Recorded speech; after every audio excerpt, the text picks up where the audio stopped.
oma missiooni reisis, siis ma ka hakkasin nagu mõtlema ja täpselt ei tea, mis suunda Jumal tahaks anda, aga mingisugune igatsus on ja ma usun, et ta praegu valmistamas ka ette mingisugusteks ülesanneteks.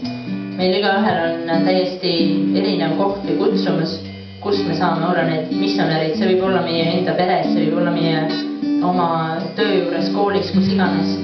See ei pea olema kindlasti kaugel Indoneesias, aga see võib olla, kui Jumal on selle igatsuse pannud.